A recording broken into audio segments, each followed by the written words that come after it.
Welcome to the home of the class clown, the theater of suppressed laughter. Okay, Jerome, Gerald, Cold. this isn't Florida. Damn right it's not Florida. Huh? Nah, costs money. Huh? See, Jerry, when I stay here after they leave, I try to stay here an hour before they come home. Mom. Yes, dear. Just one? Yeah. And milk. Got that. She was hungry. That's a big football game now. We should have eaten and left. That's what he said. We should have eaten by this. God, I didn't. Yeah, I'm very comfortable. No, it's this. Yeah, I'm very comfortable. I like this too.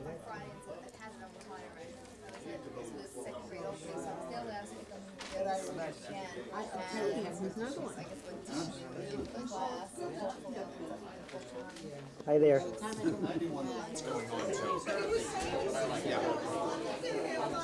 See, I like going in. Let's see for all the little girls running in and out. Jerry, am I doing this correctly? Yeah, look in the wrong end. You get a better picture if you turn it around. Well, you know, they say blondes have more fun. Unfortunately, they also have more VD. I was born February 12, 1809 in Hardin County, Kentucky. Hollywood turns out to tell this great American story with Jason Robards. My personal wish is that all men everywhere be free. Glenn Close. My husband was always lover, husband, father, and truly my all. Arnold Schwarzenegger. It was the beginning of a memorable journey. James Earl Jones. The Civil War had begun. Rod Steiger. The world has never seen so bloody or so protracted a battle. Oprah Winfrey. I never saw a man so bowed down with grief. Richard Thomas. What a man he is. Something extraordinary is going to happen, and very soon. ABC proudly presents Lincoln Next. Tonight's presentation brought to you by Lincoln Mercury and the complete line of 1993 Lincoln and Mercury automobiles. And State Farm Insurance. Like a good neighbor, State Farm is there.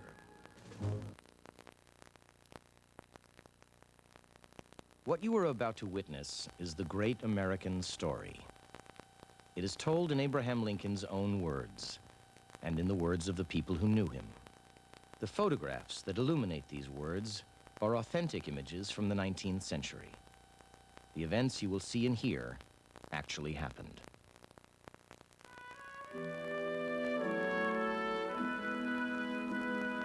The year, 1901. The place, Springfield, Illinois. Their plain faces do not reveal the history they were witnessing. The body of Abraham Lincoln was hoisted out of the earth. It had been an uneasy rest for the 16th president, assassinated 36 years earlier. No coffin had ever been plagued in such a profane and deplorable manner. It had survived attempts by kidnappers. It had been hidden beneath cellar timbers. It had been buried at a secret spot, leaving the public to pay homage at an empty sarcophagus. It had been opened and reopened to check on who was really inside. Now, finally, Lincoln would be encased in 64 square feet of cement, never to be disturbed again. A generation had passed since the bullet was fired in 1865. The 20th century had arrived.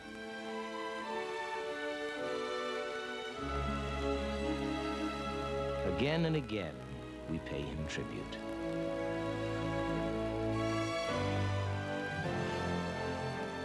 Again and again, we act out his life. Again and again, we tell his story.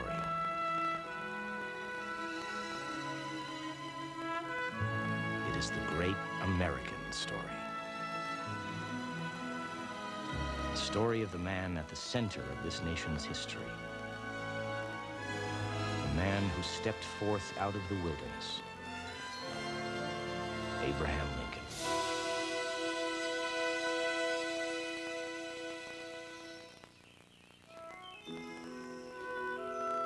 I was born February 12th, 1809 in Hardin County, Kentucky, a mile or mile and a half from where Hodgsonsville is. I know no means of identifying the precise locality. It was on Nolan Creek. My earliest recollection, however, is of the Knob Creek place. I remember that old home very well. It lay in the valley, surrounded by high hills and deep gorges. We have a vague tradition that my great-grandfather went from Pennsylvania to Virginia and that he was a Quaker. My grandfather's name was Abraham. Same as my own. He was killed by the Indians. Further back than this, I had never heard anything. My father, being left an orphan at the age of 6 years, in poverty, became a wholly uneducated man, which I suppose is the reason why I know so little of our family history. It's very strange that I, a boy brought up in the woods and seeing, as it were, but little of the world, should be drifted into the very apex of this great event.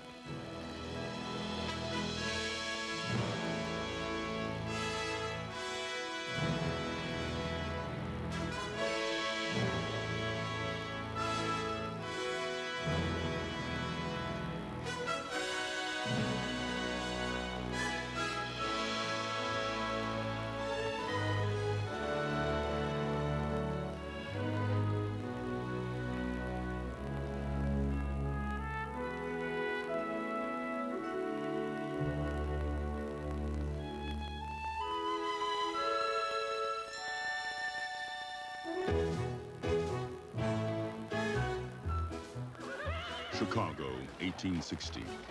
It all started here, at the Republican National Convention, with the surprise nomination of a little-known politician named Abraham Lincoln.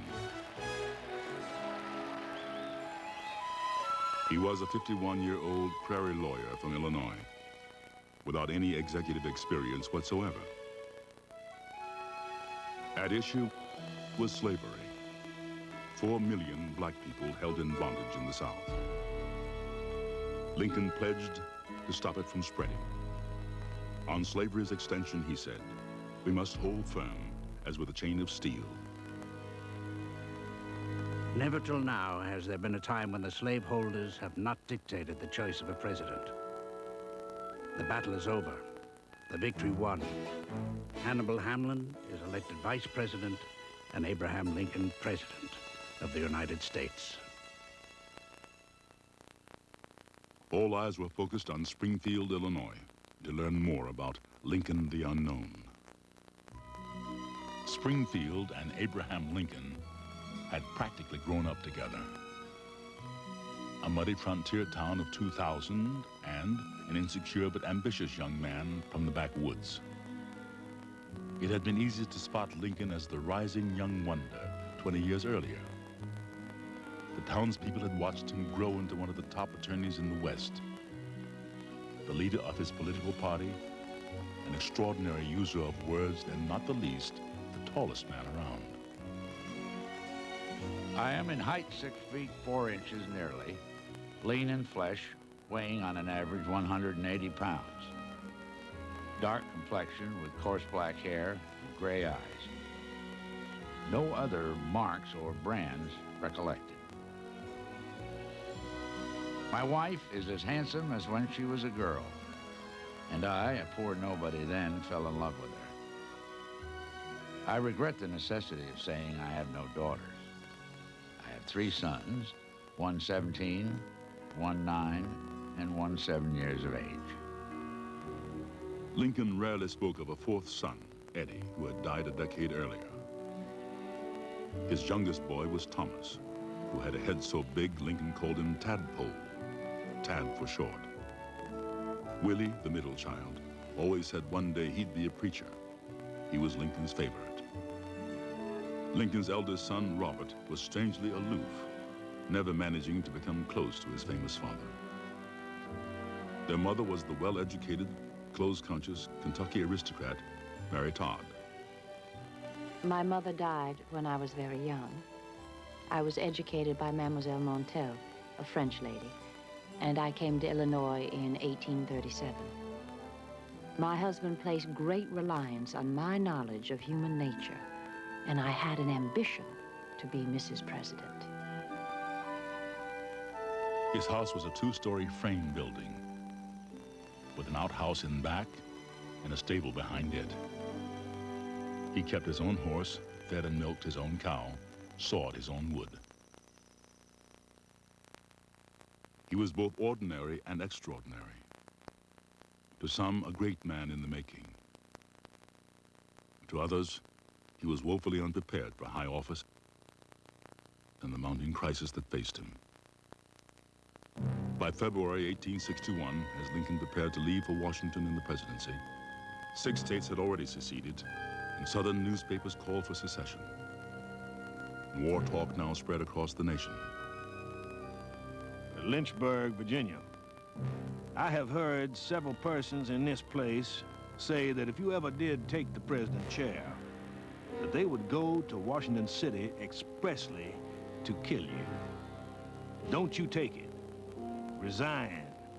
If you don't, you will be murdered. In preparation for his departure, Lincoln gave his little dog Fido to a neighbor. He found a new home for his horse, old Bob. He packed up his library, sold his furniture, and went around from house to house saying goodbye. Then at the Chancery House, where he spent his last day in Springfield, Lincoln roped up his own trunks and wrote on their labels, A. Lincoln, the White House, Washington, D.C. Accompanying Lincoln to Washington were 2 personal secretaries, the Bavarian-born John G. Nicolay and 22-year-old John Milton Hay. Fellow lawyer Ward Hill Lamon came on as his bodyguard for the long train journey east to the inauguration. At precisely 5 minutes before 8, Mr. Lincoln emerged from a private room in the depot building and passed slowly to the car, the people falling back respectfully on either side, and as many as possible shaking his hands. He drew himself up to his full height, removed his hat, and stood for several seconds in silence. Illinois State Journal. We have known Mr. Lincoln for many years. We have heard him speak upon 100 different occasions, but we never saw him so profoundly affected. Although it was raining fast when he began to speak, every hat was lifted, and every head bent forward to catch the last words of the departing chief.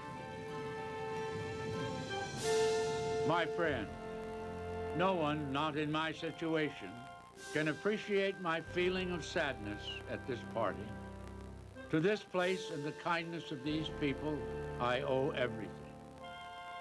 Here I have lived a quarter of a century and have passed from a young to an old man. Here my children have been born, and one is buried. I now leave not knowing when or whether ever I may return, with a task before me greater than that which rested upon Washington. By the time Lincoln left for Washington, he had grown a full beard. A little girl named Grace Bedell had written him, his face was too thin. Why didn't he try growing his whiskers? Now, the face of the presidential Lincoln had emerged. It was the beginning of a memorable journey. On the whole route from Springfield to Washington, at almost every station, was gathered a crowd of people in a hope to catch a glimpse of the face of the president-elect, or at least to see the flying train.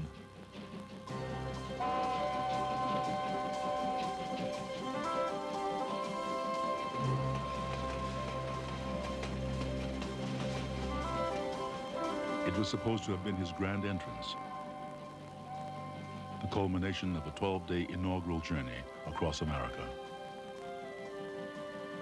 But the trip was spoiled by news that former Mississippi Senator Jefferson Davis had become president of what was called a new nation, the Confederate States of America, where slavery would be forever legal. There is serious danger of violence and assassination of Mr. Lincoln in his passage through Baltimore. All risk might be easily avoided by a change in the traveling arrangement which would bring his party through Baltimore by night train. The plan had been laid for my assassination. Some friend had given me this soft wool hat. I had never worn one in my life. I put on an old overcoat that I had with me and walked out of the house at the back door. Then I put on the soft hat without being recognized by strangers. For I was not the same man. Detective Alan Pinkerton smuggled Lincoln into a sleeping berth and hid him there, ensuring utter secrecy for the journey. It is now an acknowledged fact that there never was a moment from the day he crossed the Maryland line that he was not in danger of death by violence.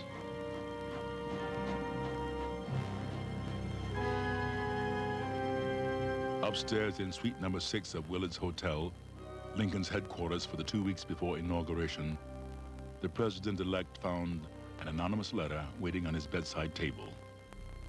"You are nothing but a goddamn black nigger." The inauguration of President Lincoln was, perhaps, the most critical and hazardous event with which I have ever been connected. In the preceding 2 months, I had received more than 50 letters threatening assassination if I dared to protect the ceremony by military force. All along the line of the procession, General Scott stationed riflemen at intervals on tops of houses. Thousands of young men had come for the sole purpose of protecting Mr. Lincoln against violence or assassination. All well armed. There were strange rumors and a general feeling of uneasiness and anxiety prevailed.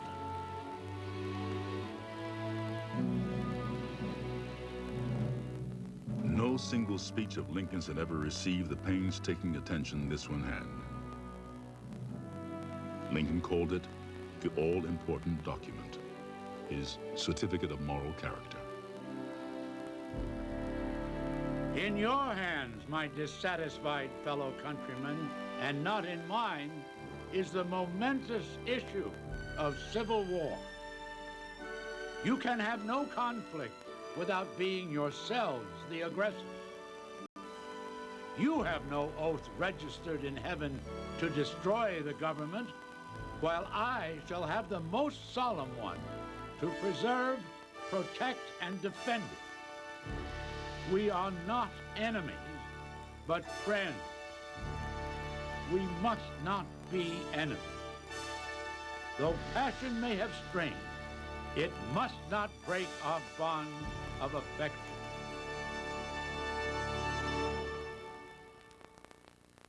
Just 5 weeks into Lincoln's presidency, the Union was swiftly severed when South Carolina troops attacked Fort Sumter. The last ray of hope for preserving the Union peaceably expired at the assault upon Fort Sumter. I have no desire to invade the South. You know, I am by birth a Southerner. But our country is now afflicted with civil war, and I shall, to the extent of my ability, repel force by force. Lincoln may bring his troops against us. We can call out 1 million of peoples if need be, and when they are cut down, we can call another and still another until the last man of the South finds a bloody grave.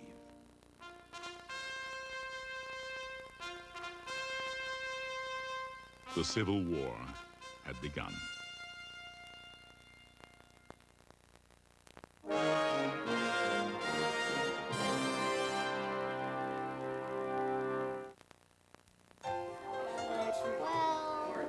Teachers inspire dreams, shape lives, and give us hope for the future. Yet too often, their contributions go unnoticed. There are over 2 million teachers in America, but not even the best get the recognition they deserve. That's why State Farm started the Good Neighbor Award for teachers, to tell them we appreciate what you're doing for our children.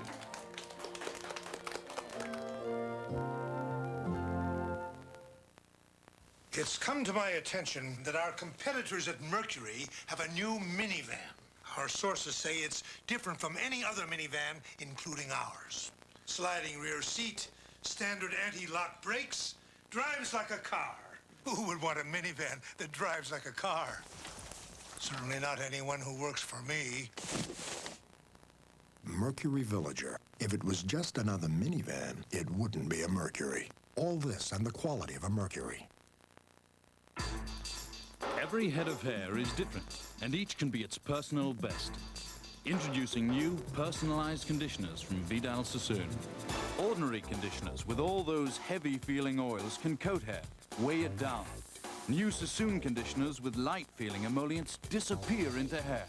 For salon shine, swing, bounce. Sassoon's new personalized line. Because if you don't look good, we don't look good. This party's getting off to a good start. Hold on, I got a surprise. Ooh, champagne. You're close. Taste it. The color's beautiful. Oh, this is great. Was this new? Yeah, it's Blanc de Noir. It's what? Blanc de Noir. Oh, that's easy for you to say. I've never had a champagne like it. That's the surprise. Blanc de Noir, a wonderful new taste from Tots. Blanc de Noir. There's no champagne quite like it. Sunday, Michelle Pfeiffer, Matthew Modine, and Alec Baldwin. I want a divorce! Life's no bed of roses. And you just move it, I'm blowing it up! Go ahead. When you're married to the mob Sunday.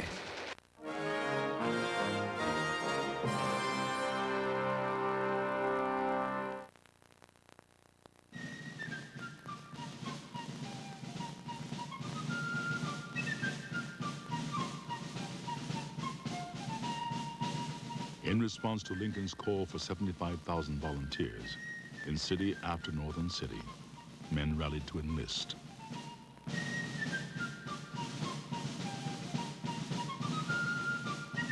With flags waving and bands playing, the New York 7th Regiment headed south, hoping to reach Washington in time to defend it.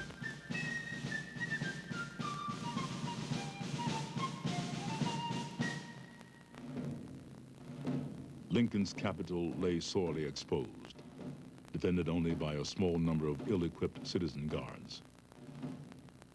The town is full tonight of feverish rumors about a meditated attack.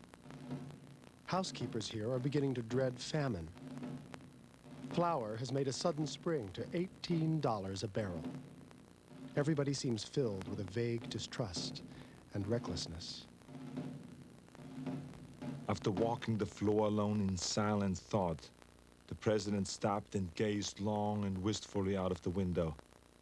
And unconscious of other presence in the room, at length broke out, "Why don't they come? Why don't they come?" This morning, the president said, "I don't believe there is any North.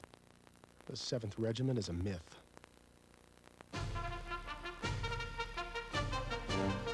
Then at noon on April 25th, the long wait was over.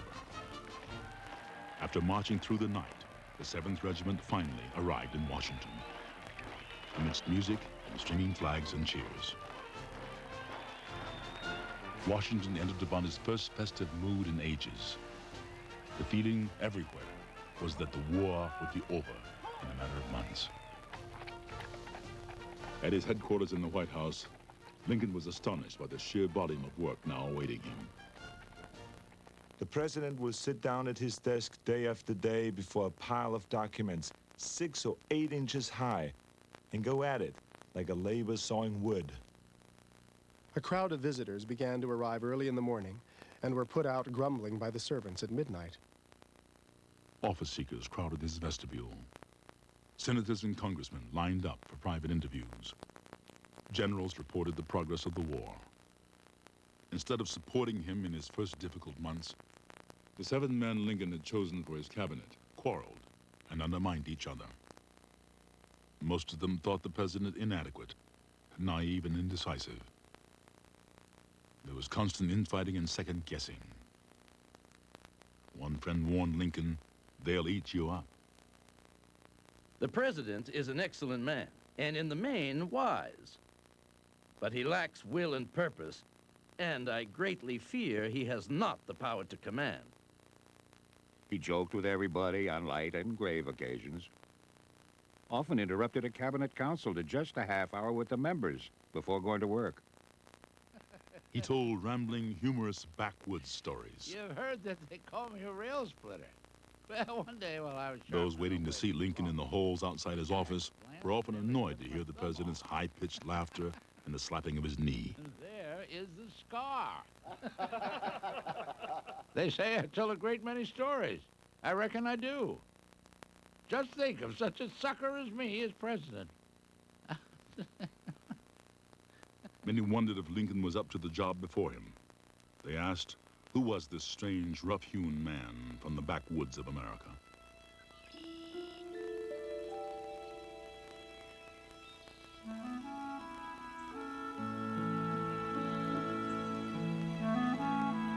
It is a great piece of folly to attempt to make anything out of me or my early life. It can all be condensed to a single sentence: the short and simple annals of the poor. I can remember our life in Kentucky, the cabin, the stinted living. Abe was right out in the woods about as soon as he was weaned, fishing in the creek, setting traps for rabbits and muskrats, going on coon hunts with Tom and me and the dogs, following up bees to find bee trees, and dropping corn for his pappy. Mighty interesting life for a boy. My father removed from Kentucky to Indiana in my 8th year. This removal was partly on account of slavery. We reached our new home about the time the state came into the Union. It was a wild region, many wild animals still in the woods. In the autumn of 1818, my mother died in my 10th year. She knew she was going to die and called the children to her side and told them to be good and kind to their father, to one another, and to the world. Here in this rude house of the milk sickness died one of the very best women in the whole race.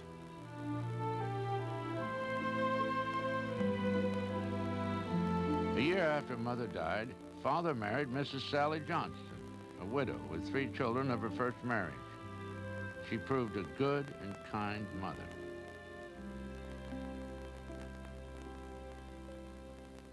In the fall, we commenced to cut the trees, clear out the brush and underwoods and forest for our new grand old log cabin. It was 1 story, 18 by 20 feet, no passage, 1 window, no glass in it. The house was sufficiently high to make a kind of bedroom overhead, a loft. This was approached by a kind of ladder made by boring holes in the logs. Peg over peg, we climbed aloft, the pegs creaking and screeching as we went. Here I and Abe slept. I made his first pen out of a turkey buzzard feather. After he learned to write, he was scratching his name everywhere. He ciphered on boards when he had no paper or no slate. And when the board would get too black, he would shave it off with a drawing knife and go on again. The aggregate of all my schooling did not amount to 1 year. Of course, when I came of age, I did not know much. Still, somehow, I could read, write, and cipher to the rule of 3.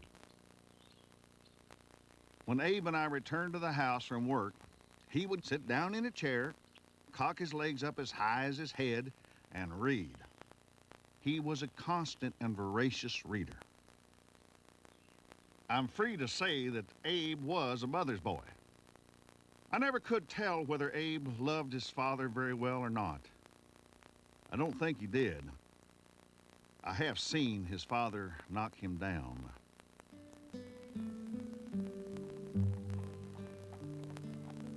At 21, I came to Illinois and passed the first year in Macon County. I was a hired laborer at $12 a month, mauling rails. In March 1831, I commenced the building of a flatboat on the Sangamon. Then I got to New Salem, where I remained as a sort of clerk in a store. Then came the Black Hawk War, and I was elected a captain of volunteers, a success which gave me more pleasure than any I've had since. I ran for the legislature the same year, 1832, and was beaten. The only time I've been beaten by the people.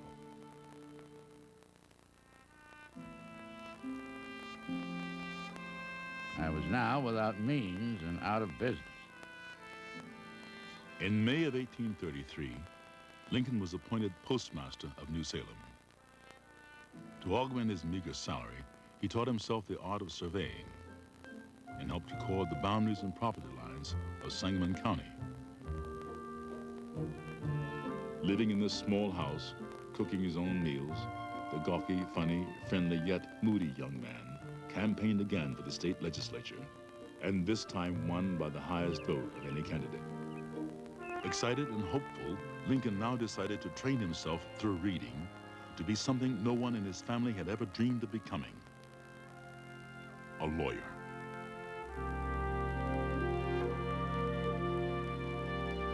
Every man is said to have his peculiar ambition. So I read at New Salem in good earnest. Then I removed to Springfield to practice. 28-year-old Lincoln had moved to Springfield in 1837. He soon had a group of close friends. After he made his home with me, on every winter's night at my store by a big wood fire, 8 or 10 choice spirits assembled. They came there because they were sure to find Lincoln. Male friendships came easily to him, but it was different with women. I am as lonesome here as I ever was anywhere in my life.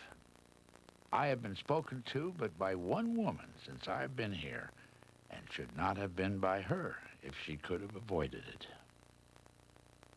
By 1839, Lincoln had become an occasional guest at the Ninian Edwards home, center of the Springfield social scene.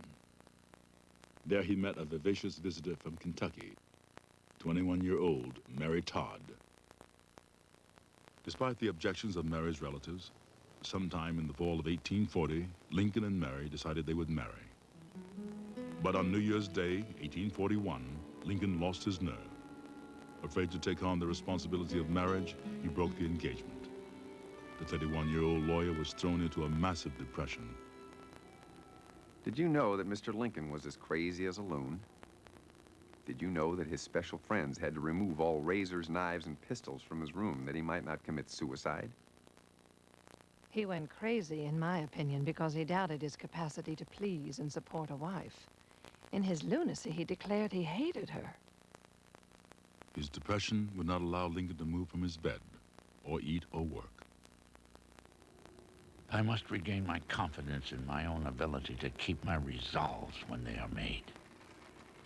In that ability, I once prided myself as the chief gem of my character. That gem I lost. I have not regained it, and until I do, I cannot trust myself in any matter of much importance. By the summer of 1842, Lincoln's nerve finally returned, and he and Mary worked out a reconciliation. Mary came down one morning and announced she and Mr. Lincoln would be married that night, and I can tell you I was angry. I said, Mary Todd, even a free Negro would give her family time to bake a ginger cake.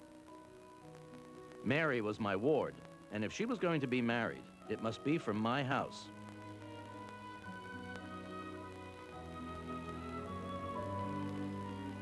The evening was dark and rainy, but the warm glow from the whale oil lamps lit the Edwards parlor. and illuminated the faces of the bride, the groom, and the 30 guests.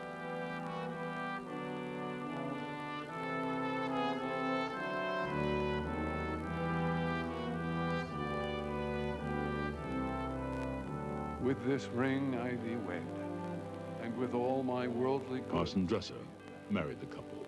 For as much as Abraham and Mary have The ceremony was held in front of the Edwards fireplace. and have witnessed the same before God and this company, I pronounce that they are man and wife together. As heavy rain beat against the windows, the odds seemed stacked against them. But Lincoln's doubts were over now. Nothing new here except my marrying, which to me is a matter of profound wonder.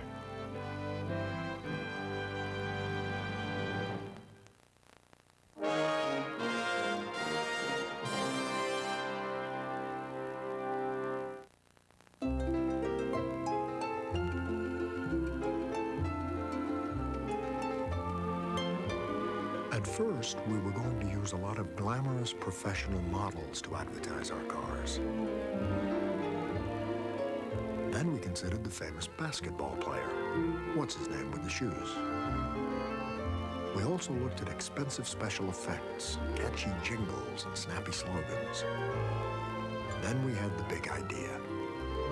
Why not just show all the cars and mention things like smooth ride and fully equipped comfort, and leave the gimmicks to the other guys?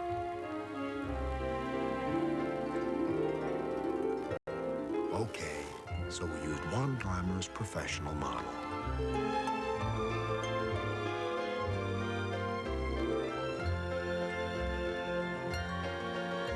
All this and the quality of a Mercury.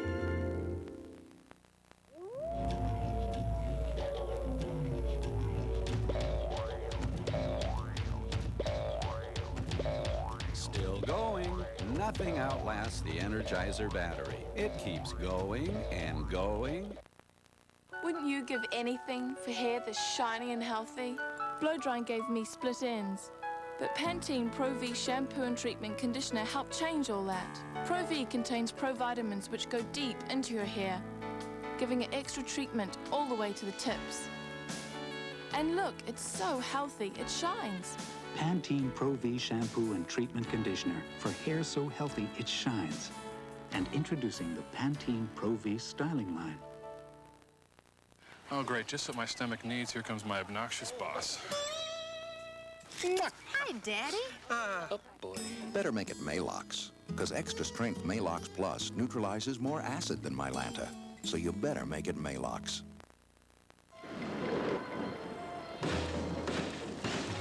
Last year, over 1.5 million cars ended up just like this one. The thing is, the thieves who stole those cars robbed everybody who pays car insurance premiums. That's why State Farm works with car makers to make new cars harder to steal, and why we work with the police to recover cars that are stolen. Because when a thief steals any car, he steals from all of us. Tuesday, between the holidays, would you rather play with bubbles? I can't take it anymore! Or oatmeal and prunes? Good boy, you're gonna love this. That's Full House. And would you believe Robin's a mechanic? If you want to take it for a ride, you better punch holes in the bottom and do like the Flintstones. A holiday hanging with Mr. Cooper. Tuesday.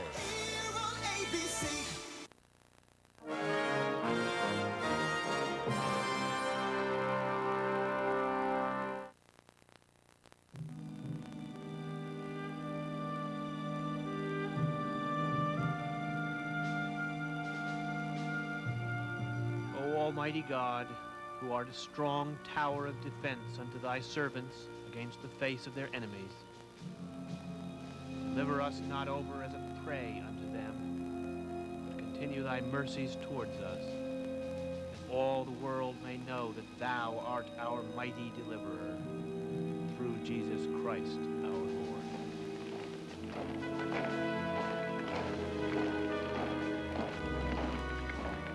As the Battle of Bull Run raged, Lincoln sat tensely in the telegraph office of the War Department, receiving dispatches every 15 minutes. It was the first major land battle of the war, and much rode upon its outcome.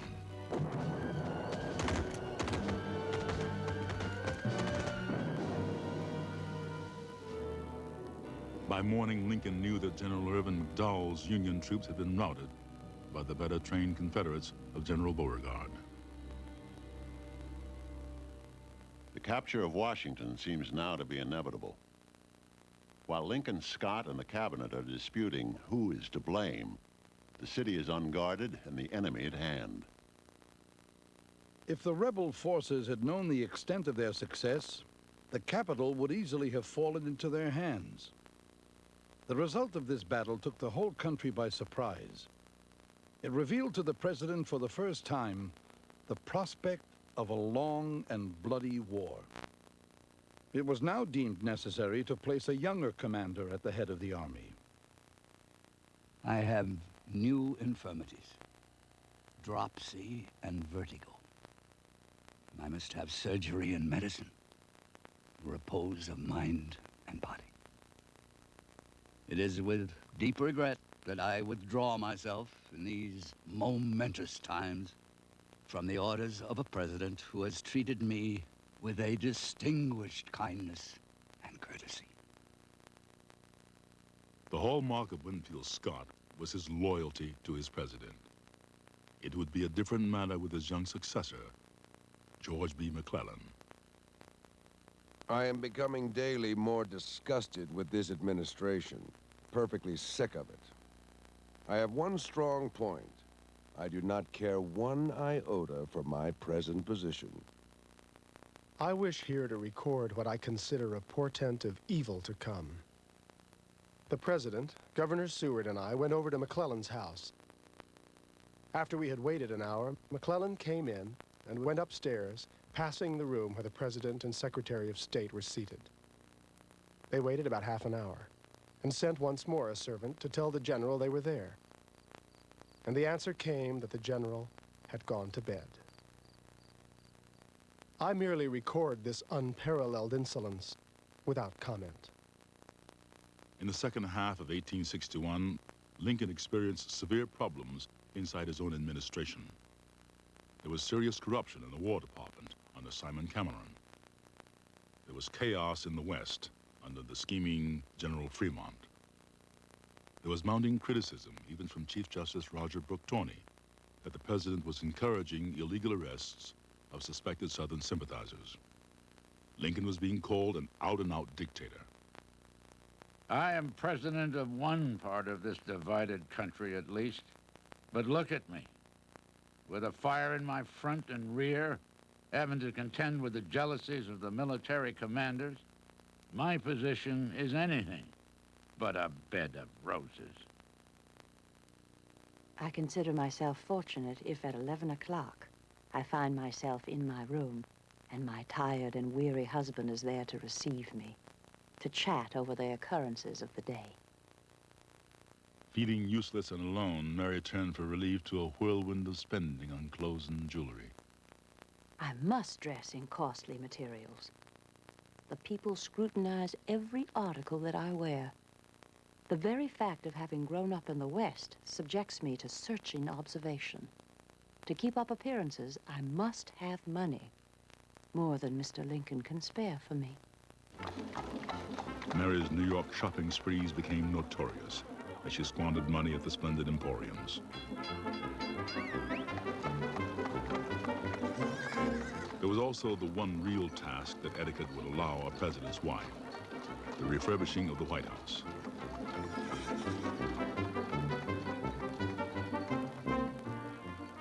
In 8 short months, she had overspent an allotment meant to last 4 years. I often laugh and tell Mr. Lincoln that I am determined my next husband shall be rich.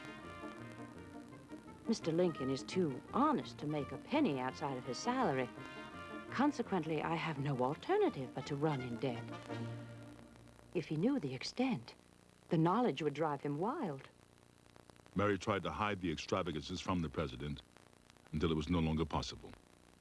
I have called, Mr. President, on a matter about which I have no official concern. Mr. Carroll has presented a bill of some $7,000 over the appropriation for furnishing this house, And before I can pay it, it must have your approval. It was all wrong to spend 1 cent at such a time. The house was furnished well enough, better than any one we ever lived in. It can never have my approval. I'll pay it out of my own pocket first. It would stink in the nostrils of the American people to have it said that the President of the United States had approved a bill overrunning an appropriation of $20,000 for flub-dubs for this damned old house, when the soldiers cannot have blankets.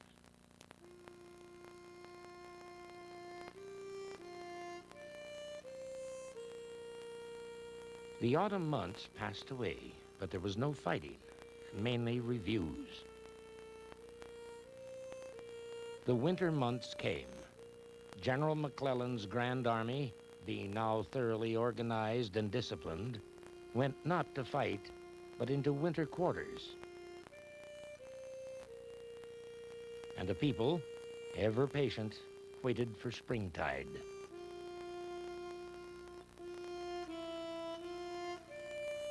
We have had no war. We have not even been playing war. We should be sweeping treason out with fire and sword. McClellan has got to fight or run away.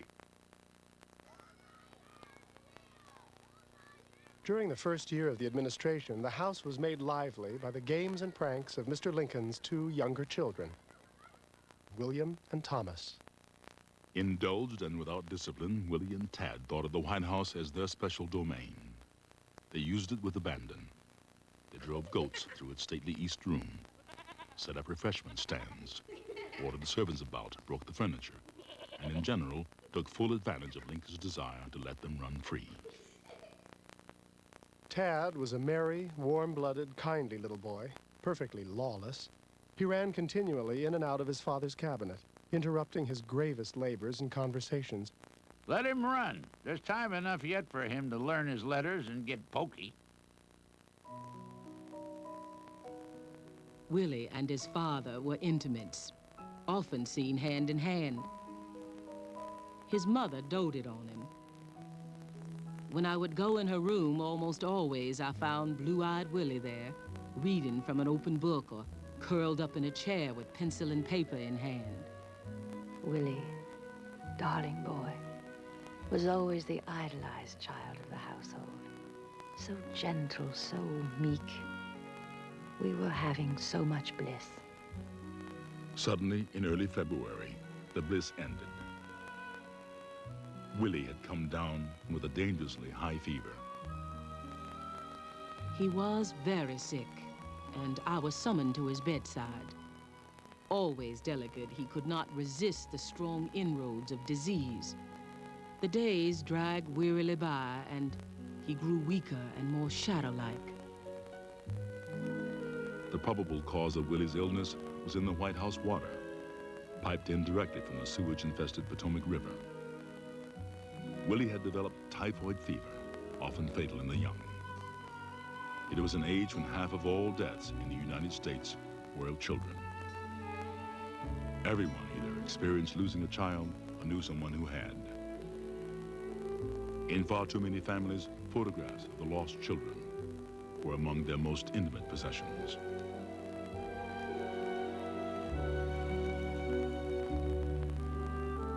I trust never to witness such suffering ever again, Mary had said after helping a friend through her child's death from typhoid in 1860. But here it was, attacking her own beloved Willie. All that human skill could do was done for our boy. I fully believe the severe illness he passed through was but a warning to us that one so pure was not to remain long here. I was worn out with watching and was not in the room when Willie died, but was immediately sent for. I assisted in washing him and laid him on the bed when Mr. Lincoln came in. He came to the bed and lifted the cover from the face of his child, gazed at it long and earnestly. I never saw a man so bowed down with grief. I was lying half asleep on the sofa in my office when his entrance roused me. "Well, Nikolai," said he, "my boy is gone. He's actually gone." And bursting into tears, turned and went into his own office. Lincoln was devastated.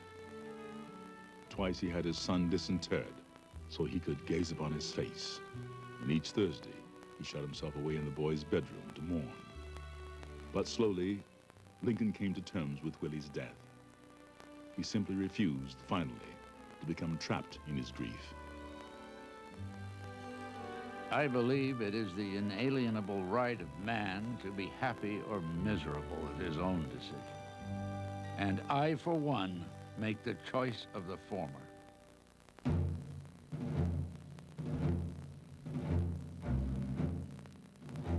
Determined to become an effective commander, Lincoln threw himself into the running of the war.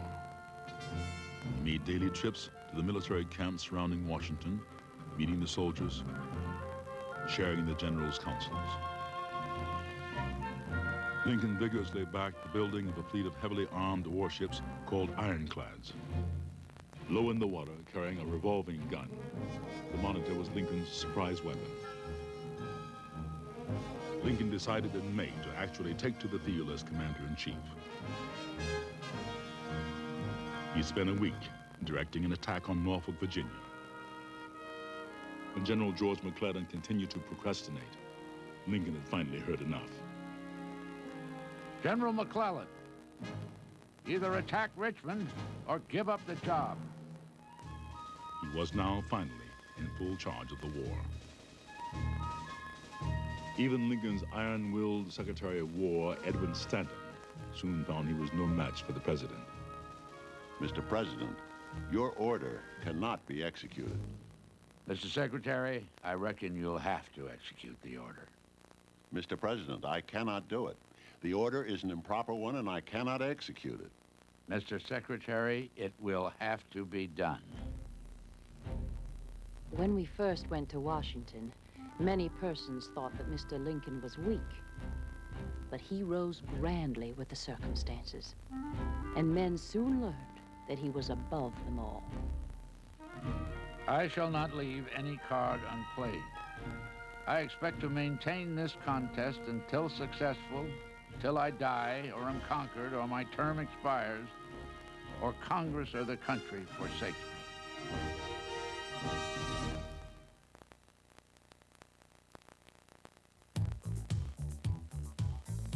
Okay, last night my best friend and I went to this little party.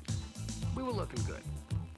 However, there were two of us, one of her, and only one certs. So I did what any good friend would do.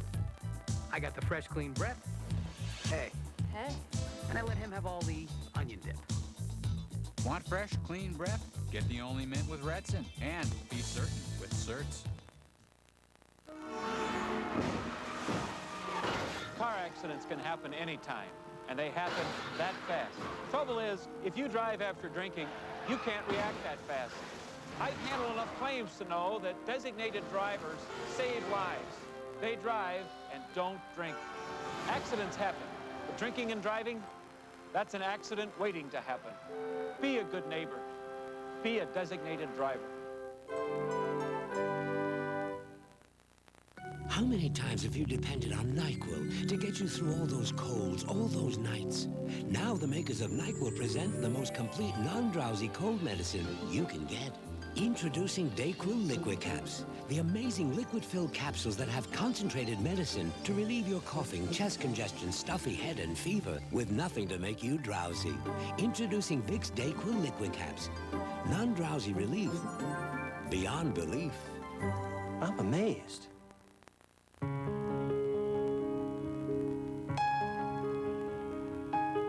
Unlike many other luxury cars, Lincoln Continental comes with standard dual airbags.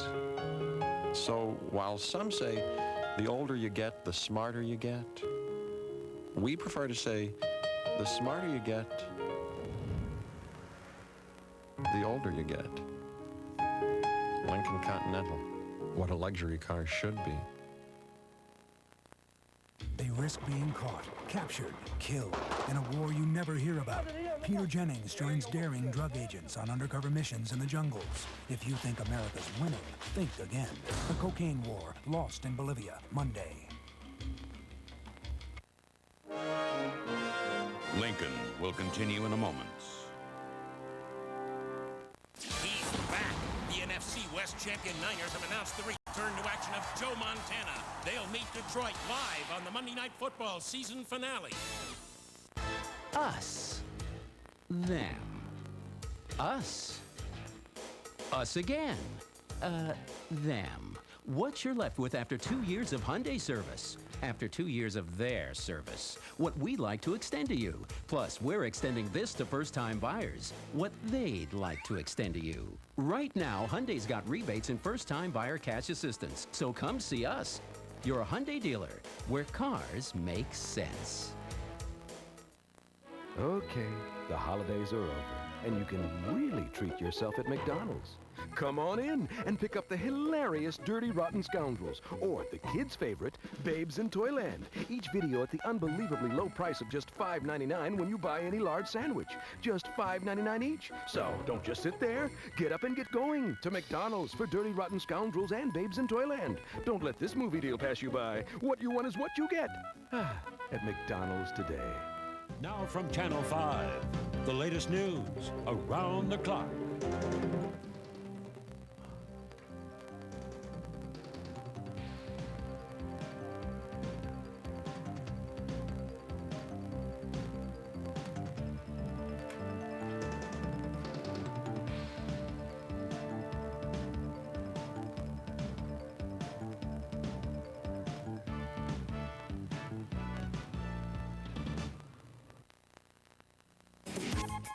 Kids Guide to Parenting, Wednesday night at 8.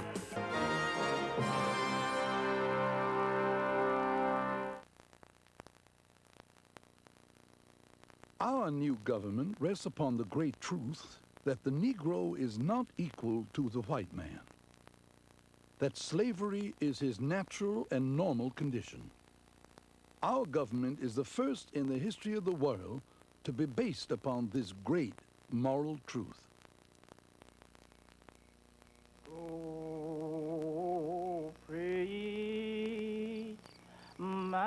I have thought a great deal about the relation of this war to slavery.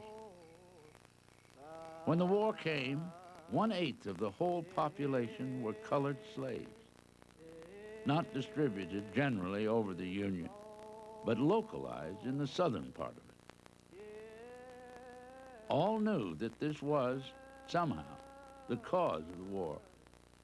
But my official duty was to save the Union, and not either to save or destroy slavery. The oath I took forbade me to judge the moral question. Until 1862, Lincoln didn't believe he had the legal right to emancipate the slaves. Despite his long opposition to slavery, Lincoln was not a full-fledged abolitionist. Radical leaders considered him too timid, too protective of the rights of slave owners, even racially biased. In his second year as president, Lincoln proved he was still insensitive to the rights of black people. When he advocated a program of recolonizing black families to Africa and the Caribbean, abolitionist Frederick Douglass was incensed. The President of the United States seems to possess an ever-increasing passion for making himself appear silly and ridiculous, if nothing worse. The tone of frankness and benevolence which he assumes in his speech to the Colored Committee is too thin a mask not to be seen through. The genuine spark of humanity is missing in it. No sincere wish to improve the condition of the oppressed has dictated it. It expresses merely the desire to get rid of them. My personal wish is that all men everywhere could be free. It was on the 13th of July, 1862, President Lincoln first mentioned to Mr. Seward and myself the subject of emancipating the slaves by proclamation. He said he had given it much thought and had about come to the conclusion that it was absolutely essential for the salvation of the Union. In time of war, as Commander-in-Chief, I suppose I have a right to take any measure which may best subdue the enemy. I fear the effect of so important a step. I suggest that you postpone it until you can give to the country a military success. Lincoln agreed to wait for a military victory before releasing the mine shell of his proclamation.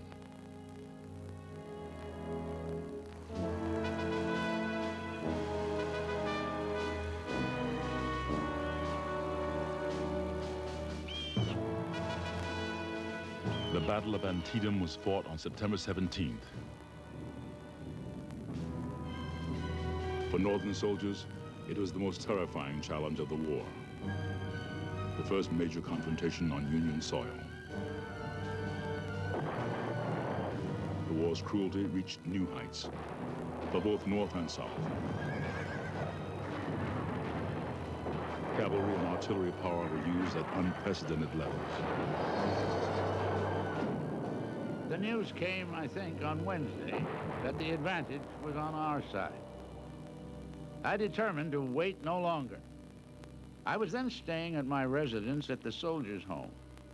Here I finished writing the second draft of the preliminary proclamation, came up on Saturday, called the cabinet together to hear it. I fixed it up a little Sunday, and Monday, I let them have it.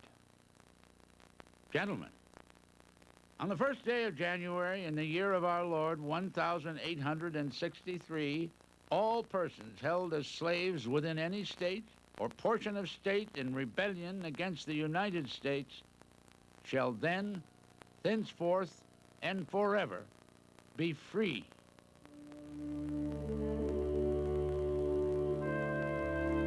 It was the words, the ideas toward which his whole life had been directed. If slavery is not wrong, nothing is wrong. I cannot remember when I did not so think and feel. In 1846, I was elected to the lower house of Congress. Even then, slavery exercised the power of making me miserable. As a congressman, Lincoln was exposed to slave auctions and became disgusted by the sight of men and women being treated, as he put it, precisely like droves of horses. He introduced the bill that would have forever outlawed the hated practice in the District of Columbia. It was one of his chief efforts in Congress. The bill failed, and so did Lincoln's attempt to secure a second term in office. He returned to Springfield.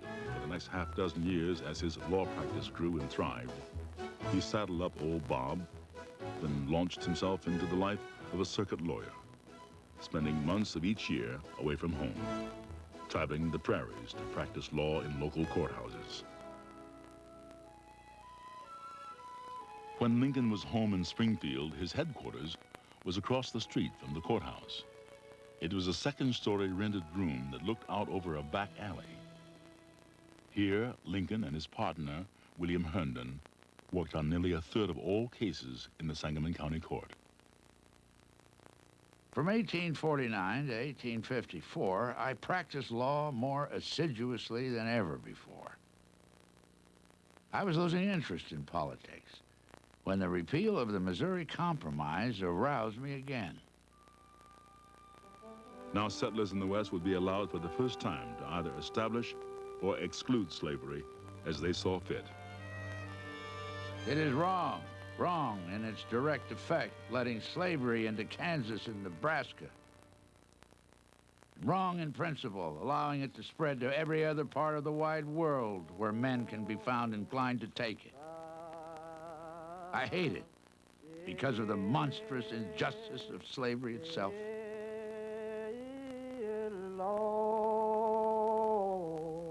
In March 1857, the Supreme Court held that Dred Scott, being descended from an African slave, was not and could not be a citizen of the United States.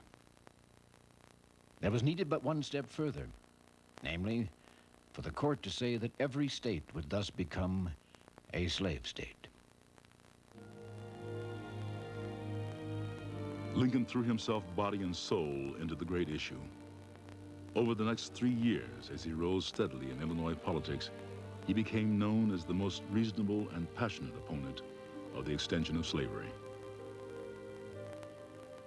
On June 16, 1858, Lincoln was chosen by the newly established Republican Party to run for the U.S. Senate against the powerful incumbent Stephen A. Douglas.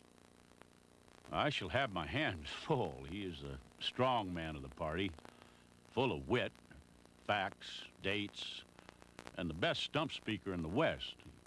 He's as honest as he is shrewd, and if I beat him, my victory will be hard won. On the night of his party's nomination, in a speech more important than any he had ever given, Lincoln called the country a house divided. I believe this government cannot endure permanently half slave and half free, he insisted. It will become or one thing or all the other. A house divided against itself cannot stand.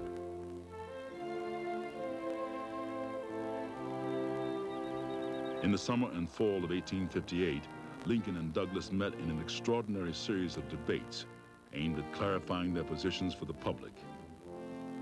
They were Lincoln's greatest days, but in southern Illinois, he would stumble. To survive politically before crowds that opposed full equality for blacks, Lincoln declared that he too favored whites.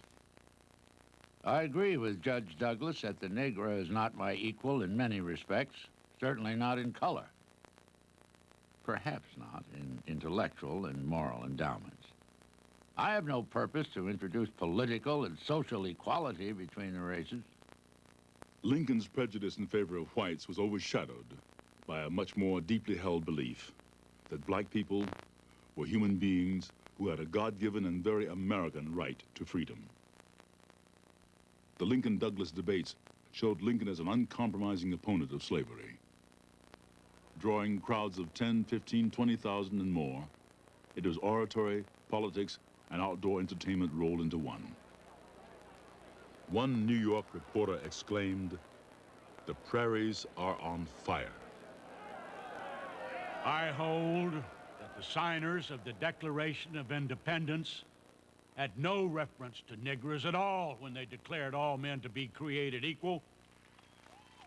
They did not mean the Negro, nor the savage Indians, nor the Fiji Islanders, nor any other barbarous race. They were speaking of white men.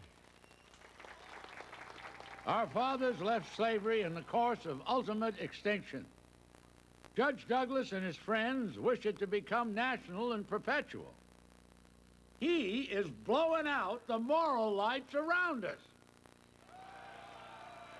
It does not become Mr. Lincoln or anybody else to tell people that they have no consciences. Judge not, lest ye shall be judged. The Democratic Party has deliberately taken Negroes from the class of men and put them in the class of brutes. I want every man to have a chance, and I believe a black man is entitled to it.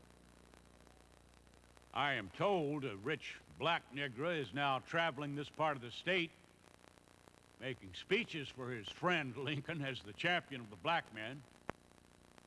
If you think that the Negro ought to be on a social equality with your wives, daughters, ride in a carriage with your wife, whilst you drive the team, then support Mr. Lincoln. This issue will continue in this country when these poor tongues of Judge Douglas and myself shall be silent. There is no reason in the world why the Negro is not entitled to all the natural rights in the Declaration of Independence, in the right to eat the bread which his own hand earns. He is my equal, and the equal of Judge Douglas, and the equal of every other man.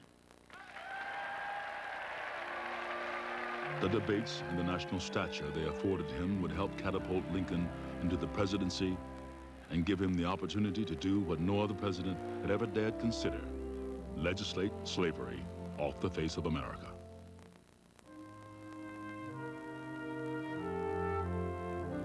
On January 1st, 1863, the formal and solemn announcement was made that thereafter the government would be found on the side of emancipation. This proclamation changed everything.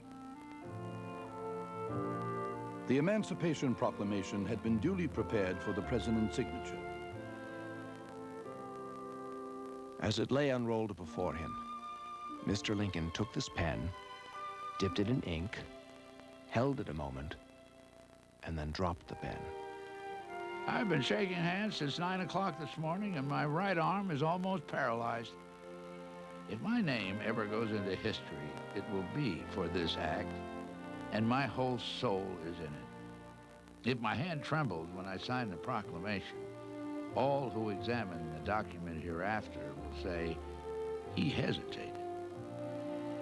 He then turned to the table, took up the pen again, and slowly, firmly wrote that Abraham Lincoln, with which the whole world is now familiar. He looked up, smiled, and said, "That will do." We are a good deal like whalers who have been long on a chase. At last, we have got our harpoon fairly into the monster.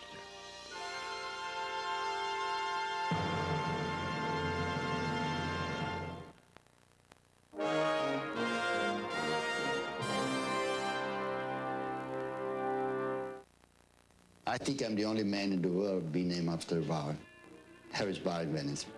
And my father, Giuseppe, opened for business in 1931. In all my life, all I know has been told to me by watching my father. He was a man that never gave importance to money. He gave importance to the customers, he gave importance to the business, because he knew that the money would come after that. My mother didn't agree very much, but there it was. We now have 2 restaurants in Venice and 2 restaurants in New York. My world ends at my door. I believe that people that appreciate a place like this are inclined to visit more places and to see more of the world. I think having a car, the world becomes smaller. American Express is welcomed at Harry's Bar, and just about anywhere else Harry's been. Doctor. Is it right for me? Habitrol. It's a nicotine patch. Habitrol. For information, call 1-800-685-2000. You know, Habitrol. Habitrol. Habitrol. Habitrol Nicotine Transdermal System. Available by prescription only. Thank you, Doctor.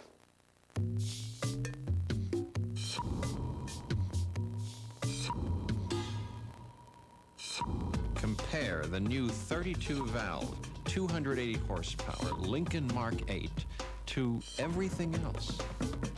Then you'll understand why, instead of introducing it, we decided to launch it. The new Lincoln Mark 8, what a luxury car should be.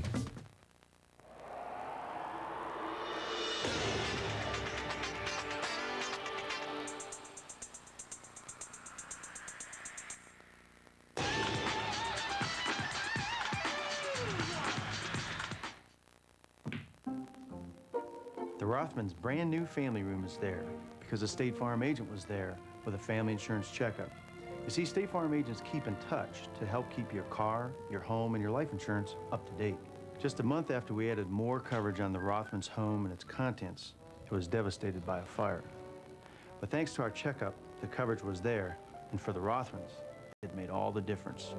And like a good neighbor, State Farm is there. Our team can beat any 3 players on earth. No, you can't. Yes, we can. These young kids, they think they know it all. We'll just have to teach them a lesson or 2. Yeah, like respect for their elders. Bring on the guys. Join us for the Wendy's 3-Tour Challenge. Tomorrow on ABC Sports.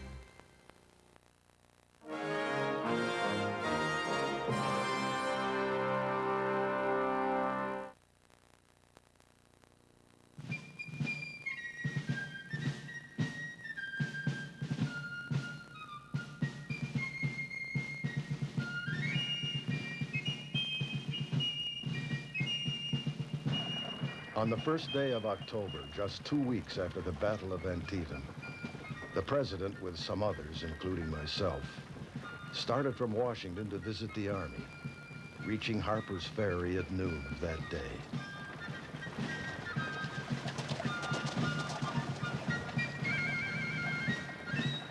His Excellency the President honored the Army of the Potomac with a visit and remained several days, during which he went through the different encampments and reviewed the troops. We spent some time on the battlefield where nearly 200,000 men and 500 pieces of artillery were for 14 hours engaged in this memorable battle. It became the bloodiest single day in American history.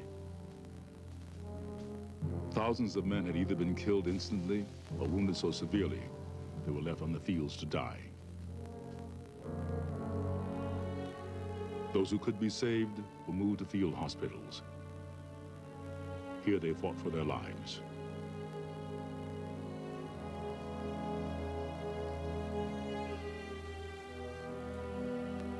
Eventually, there would be over 1 million such survivors. Men disfigured by wounds and amputations. Their military careers over now. Men fortunate just to be alive.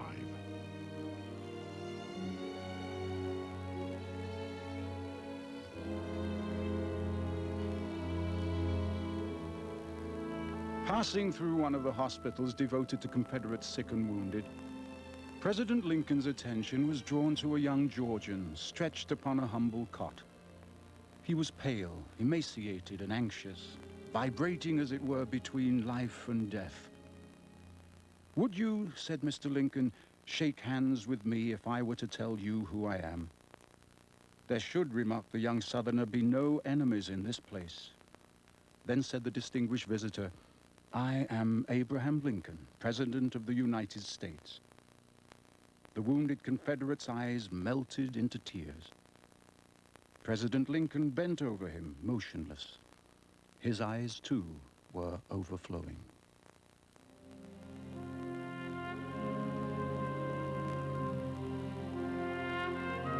In all, 23,000 had been killed or wounded at Antietam. Nearly 60% were Union soldiers.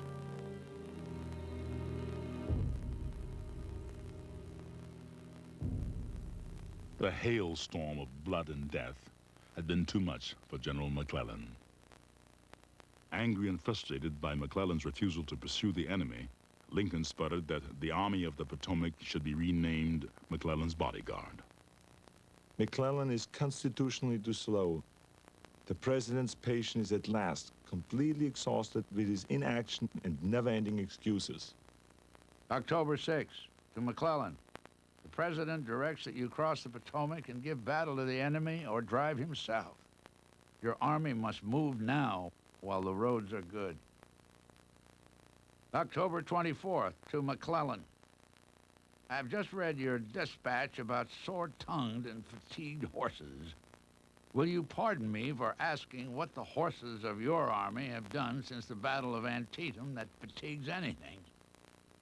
November 5th, by direction of the President of the United States, it is ordered that Major General McClellan be relieved from command of the Army of the Potomac, and that Major General Burnside take command of that army.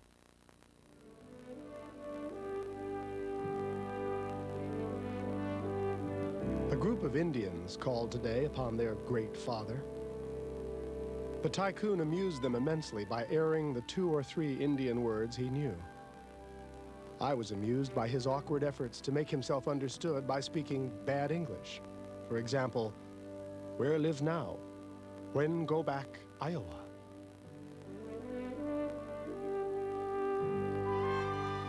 Lincoln had grown up with some limited awareness of American Indians.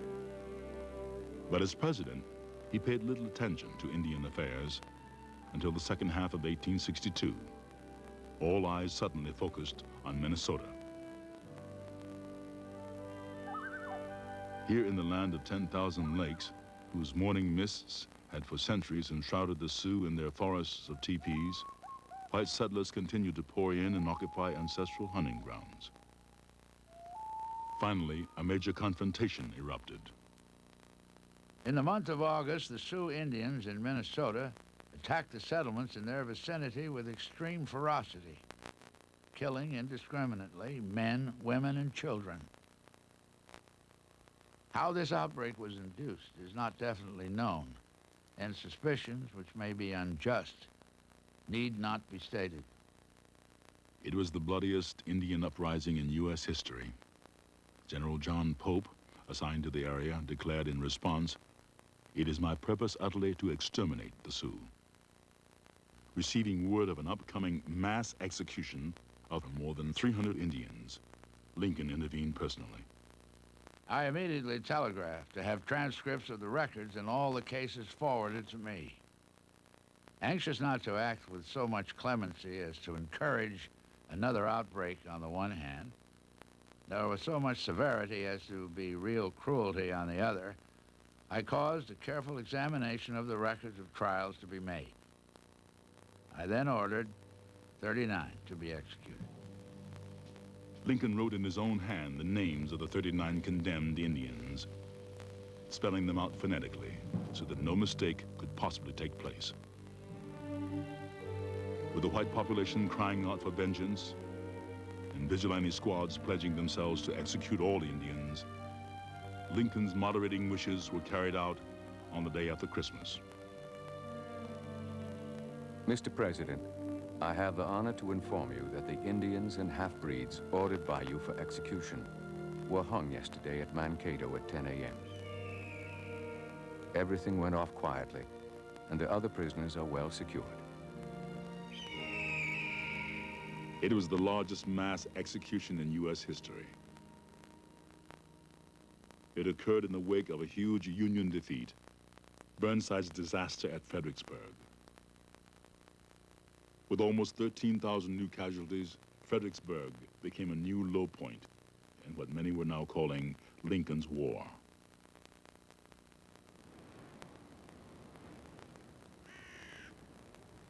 To brighten the winter afternoon, Lincoln requested a visit with Commander Foote, a performing midget. He had heard about him from another tiny man he had brought to the White House, Commodore Nutt.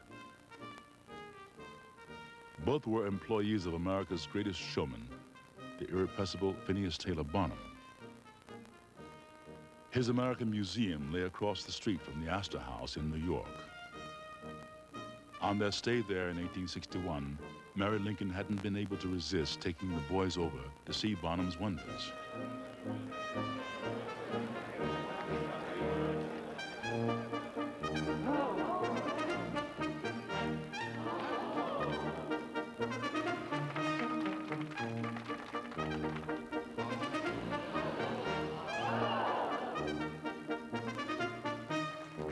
The most popular attraction of all was the world-famous midget, Tom Thumb.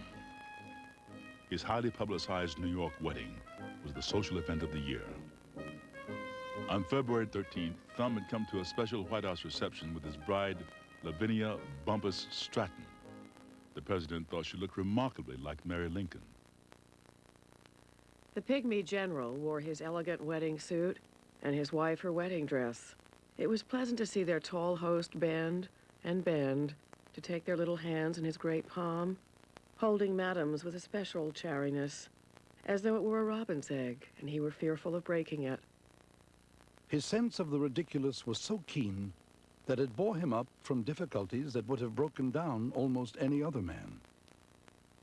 But that he gave way to uncontrollable fits of grief in the dark hours of the war is a fact beyond question. The winter of 1863 passed rapidly and bloodily.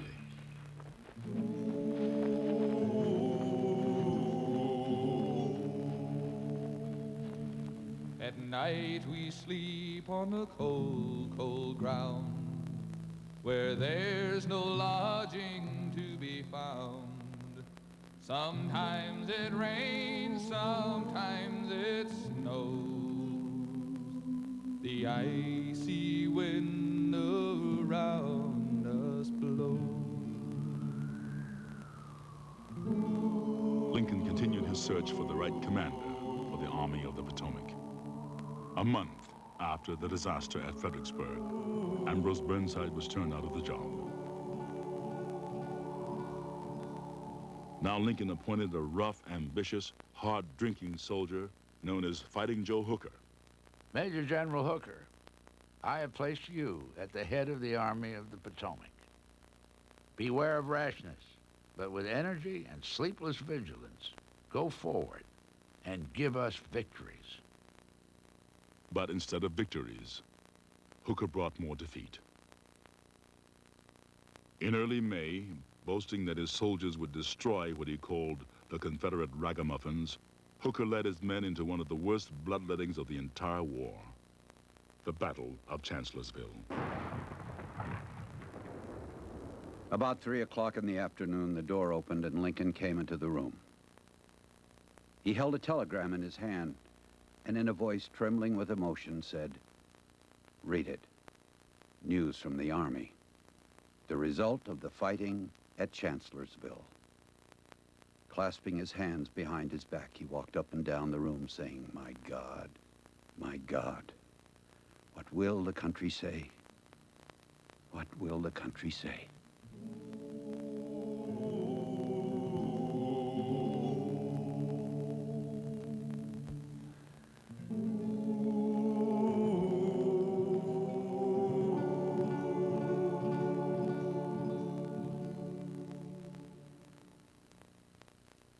Despite Army setbacks, Lincoln's naval blockade of southern ports was finally having its effect.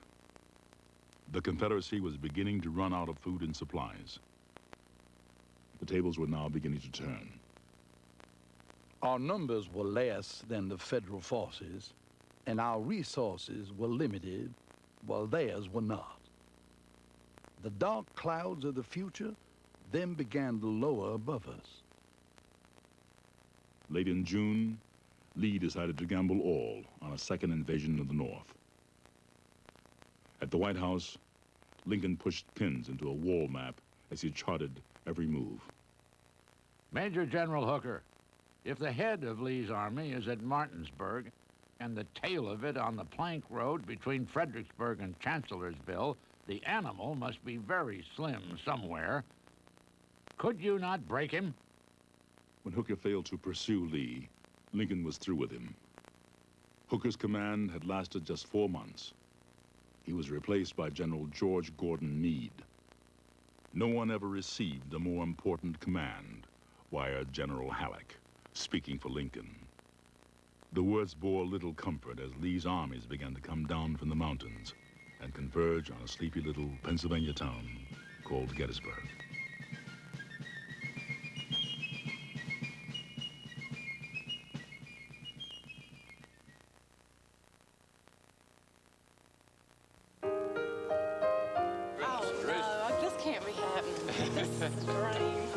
Think about your daydreams and what you would do if you won 10 million out of the blue. Oh my God!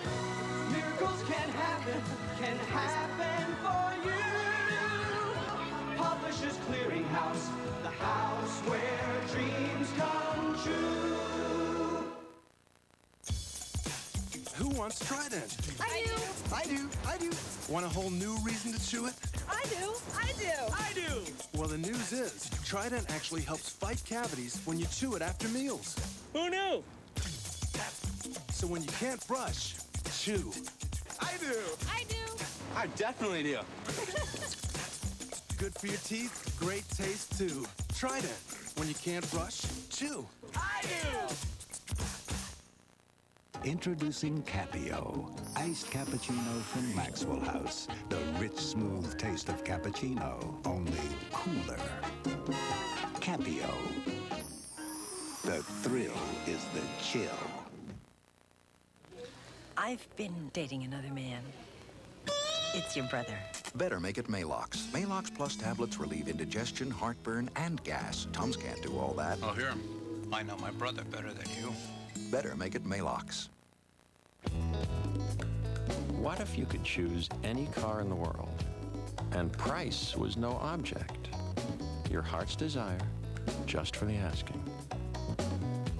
A USA Today reader poll answered that question. Lincoln Town Car.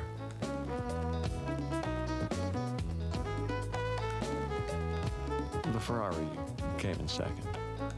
Lincoln. What a luxury car should be.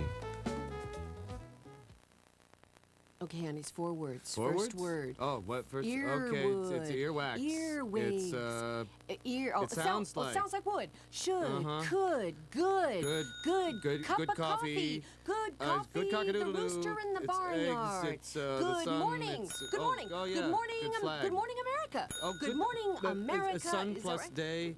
Sunday. Good morning, America's on Sunday. Huh. So, what do we get? Do we win something? Yeah. Lincoln will continue in a moment.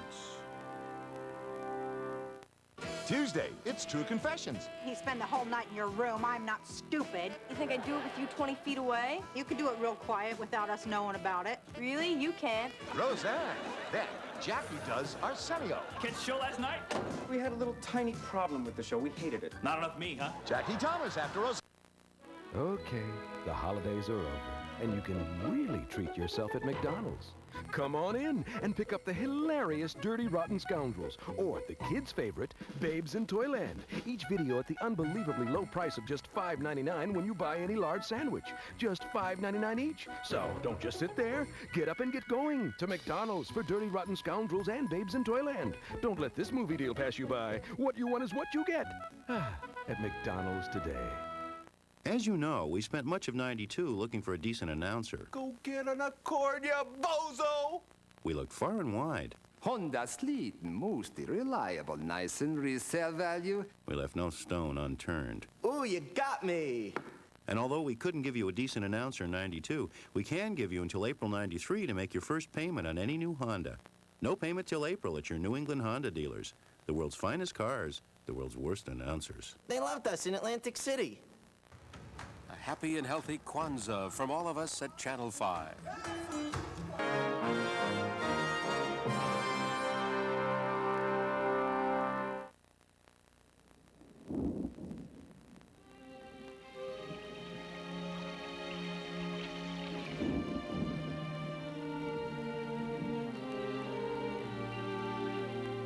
So much has been said about Gettysburg that for me to attempt to say more may only serve to weaken the force of that which has already been said. When Lee crossed the Potomac and entered Pennsylvania, followed by our army, I felt that the great crisis had come. I knew that defeat in a great battle on northern soil would mean the loss of Washington, to be followed perhaps by the intervention of England and France in favor of the Confederacy. The burden was more than I could bear. Suddenly, almost by accident, in a little Pennsylvania town that made carriages, two great armies came face to face. It was the showdown of the war. Whoever won here might well claim victory over all. And Lincoln knew this. The losses at Gettysburg over the next 3 blistering hot days were staggering. 17,000 on day 1. 16,000 on day 2. By nightfall of July 3rd, it was all over. Lee had failed and was beginning to withdraw. I asked God to give us victory, and I was sure my prayer was answered.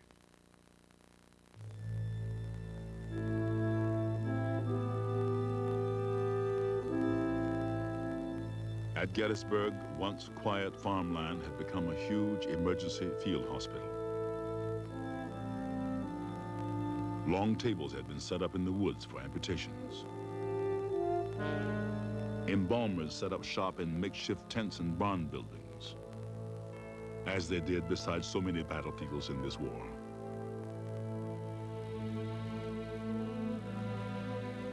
The ground is covered with the dead, while the air is poisoned with odors from the festering corpses which lie on the green earth, or are but imperfectly buried beneath.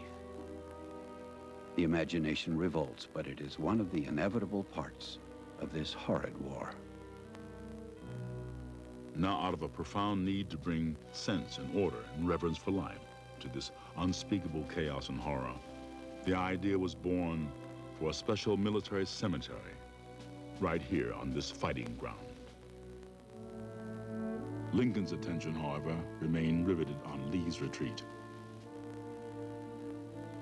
The president said this morning with sadness and despondency that Meade still lingered at Gettysburg when he should have been cutting off the retreating army of Lee. About noon came the dispatch stating that our worst fears were true. The enemy had gotten away unhurt. The president was deeply grieved. My dear General, I do not believe you appreciate the magnitude of the misfortune involved in Lee's escape. He was within your easy grasp, and to have closed upon him would have ended the war. As it is, the war will be prolonged indefinitely. Your golden opportunity is gone, and I am distressed immeasurably because of it. To press the war to a successful conclusion, the Union needed men, and more men. To get them, Lincoln created the draft, and many didn't like it. Men can be had only voluntarily or involuntarily. Shall we shrink from this? Are we degenerate? Has the manhood of our race run out? I must have men. Why does the government reject the Negro? Is he not a man? Can he not wield a sword, fire a gun, march and countermarch, and obey orders like any other? If persons so humble as we can be allowed to speak to the President of the United States, we would tell him that this is no time to fight with one hand when both are needed, that this is no time to fight with only your white hand and allow your black hand to remain tied. A man drowning would not refuse to be saved, even by a colored hand.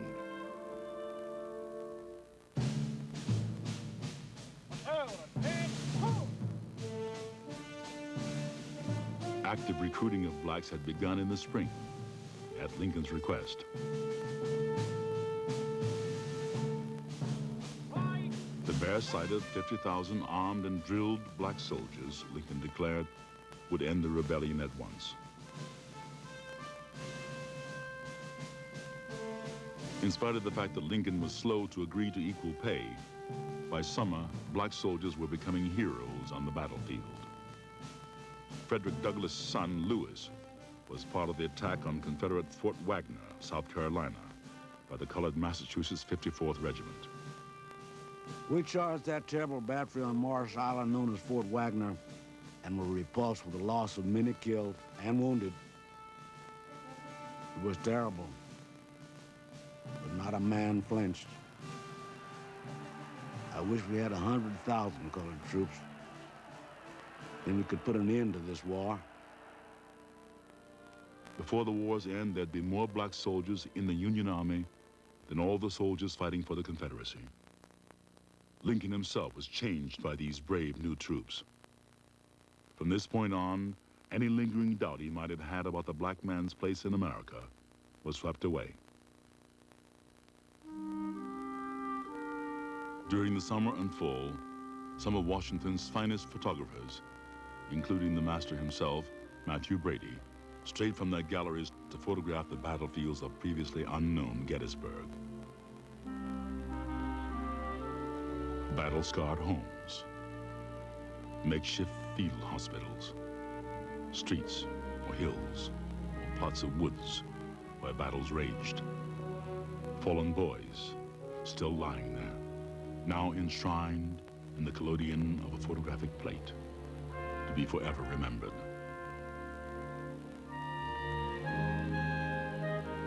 The New York Times reported, if Brady has not brought bodies and laid them in our dooryards and along the street, he has done something very like it. Work at the new National Cemetery at Gettysburg was going forward steadily. Black laborers exhumed 60 bodies a day at $1.59 each. They moved them in pine coffins to the new burial grounds.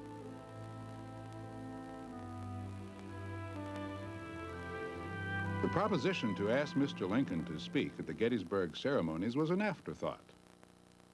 The question was raised as to his ability to speak upon such a grave and solemn occasion as that of the memorial services.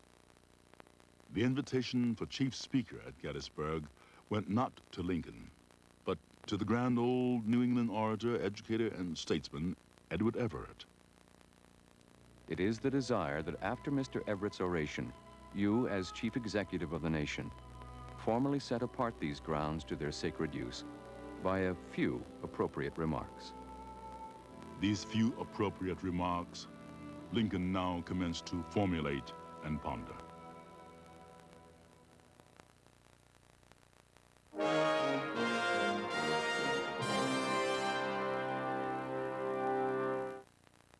Gentlemen, he is not a happy man. This Mercury Villager is outselling our minivan, and as his top design team, we have to do something about it.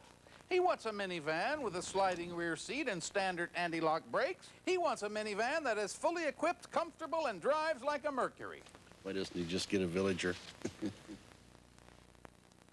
The new front-wheel drive Mercury Villager. All this and the quality of a Mercury. Bell room.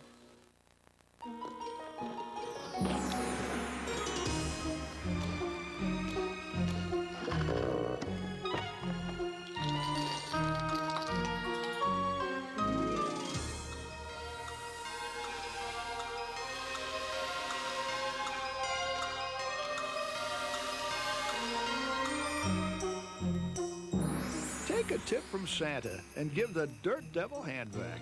Help someone you love clean up this Christmas. Serious times demand serious men. Hard work is the reward for hard work. Tenacity, gumption, discipline.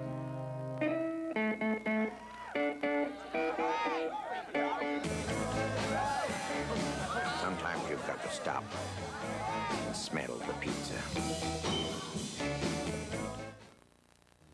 ABC is proud to make this first-of-its-kind television offer. Now you can own a beautiful photograph of one of the most beloved portraits of Abraham Lincoln. Hand-printed by master craftsmen at the Time Life Photo Lab, it captures all the detail in this turn-of-the-century glass negative from the famed Meserve collection. Now a piece of history can be yours to frame and treasure for just $29.95 plus shipping and handling. Own a part of our national heritage. Dial 1-800-CALL-ABC.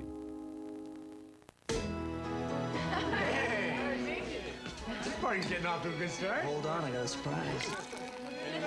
Ooh, champagne. You're close. Taste it. The color's beautiful. Oh, this is great. Was this new? Yeah, it's Blanc de Noir. It's what? Blanc de Noir. Oh, that's easy for you to say. I've never had a champagne like it. That's the surprise. Blanc de Noir, a wonderful new taste from Tots. Blanc de Noir. There's no champagne quite like it. Next, from the East Wing of the White House, join Shannon Doherty, Edward James Olmos, Delta Burke, and more as they celebrate teachers, learners, and those who help them. You too can do it. To be free, the National Literacy Honors. Next. Look who's coming to Thursday nights. You bet. January 14th, Andy Griffith returns with all new episodes of Matlock, and he's only on ABC.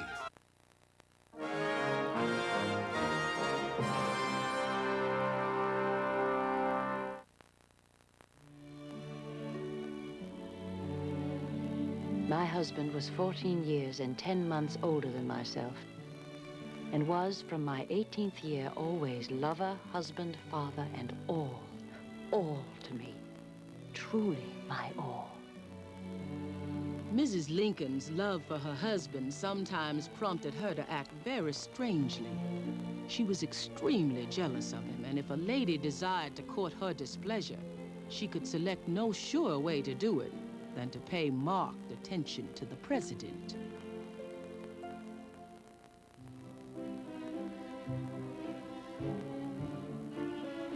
I do not approve of flirtations with silly women. I have a great terror of strong-minded ladies, and I never allow the president to see any woman alone. Actually, Lincoln was extraordinarily attractive to women. They vied to be close to him, to hear him talk, and to be stared at by those tender gray eyes. He, in turn, was deferential, respectful of the opposite sex, a bit leery, but also drawn to them. It was a thrill for him to be acquainted with some of the most beautiful women of the age. Among them, the vivacious Kate Chase. Salmon Chase's coy but ambitious daughter, Kate, at times seemed to outshine the First Lady. Mary Lincoln instructed her husband not even to talk at receptions to the bewitching 21-year-old beauty. She could not abide what she called his flirtations. But, Mother, I insist I must talk with somebody. I can't stand around like a simpleton and say nothing. On the day of Kate's wedding to New England's richest bachelor, Lincoln left the White House alone, bearing a small fan as a wedding present. Mary remained at home with the convenient chill. This was less than a week before the president's scheduled departure for Gettysburg.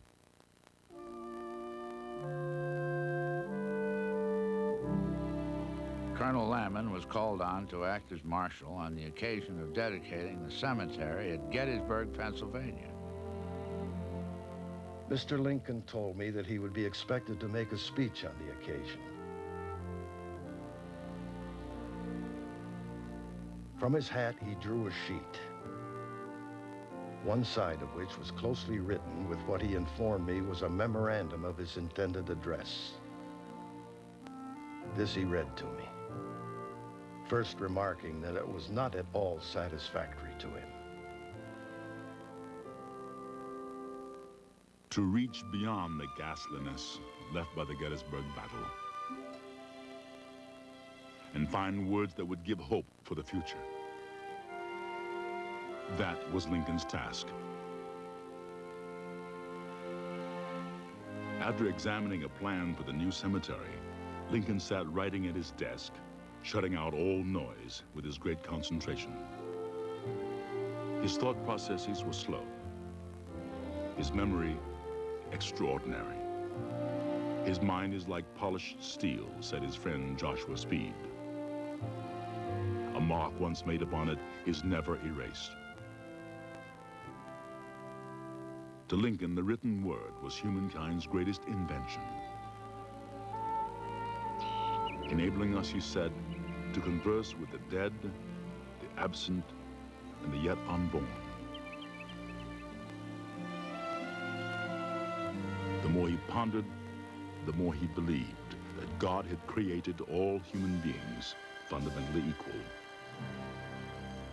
Today, as he wrote about this, a fine and powerful glory was in his pen.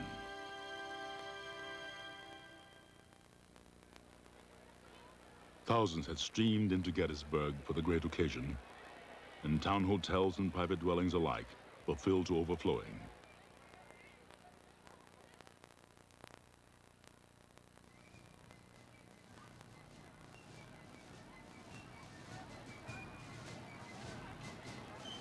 As the parade approached down Baltimore Street, the military units were in the lead, the president and dignitaries just behind.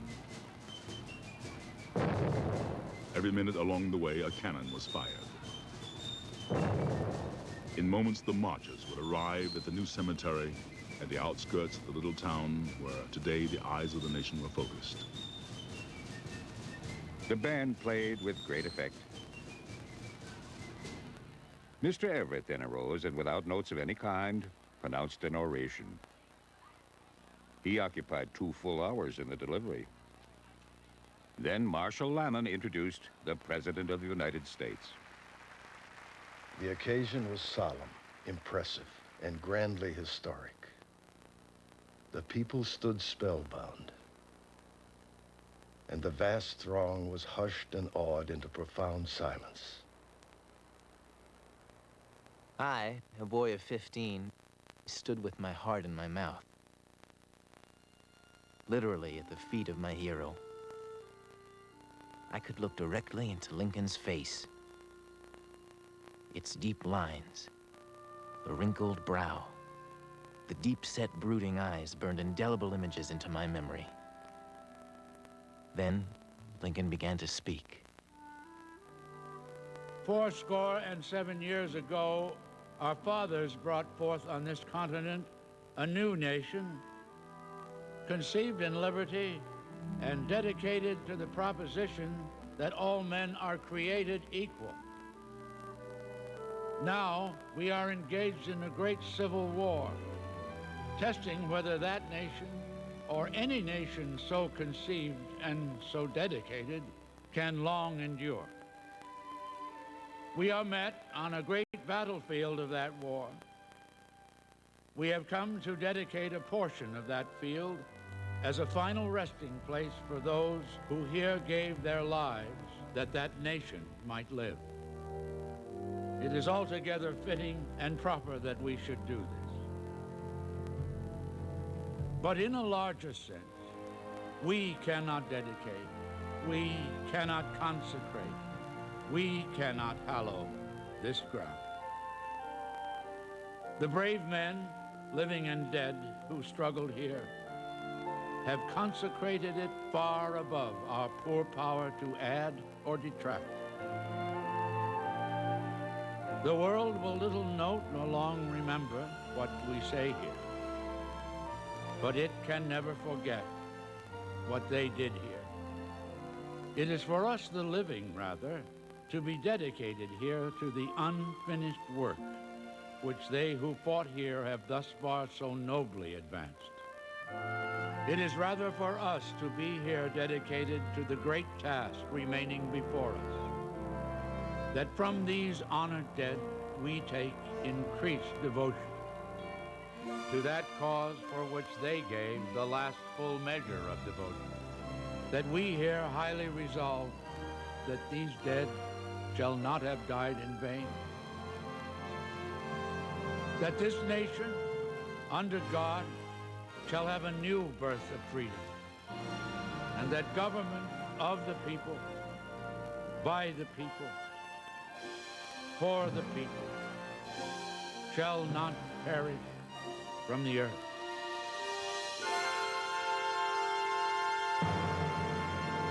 Mr. President, I should be glad if I could flatter myself that I came as near to the central idea of the occasion in 2 hours as you did in 2 minutes. I am pleased to know that in your judgment, the little I did say was not entirely a failure. On November 9th, Lincoln treated himself to a night out at Ford's Theater. At the middle of his presidency, with 17 grueling months still ahead of him, Lincoln came to watch a play called The Marble Heart, the story of a Greek sculptor whose statues of beautiful women came to life. Cast in the lead was a passionate, smoldering-eyed, unstable young actor from Maryland named John Wilkes Booth. Stay tuned for scenes from the conclusion of Lincoln.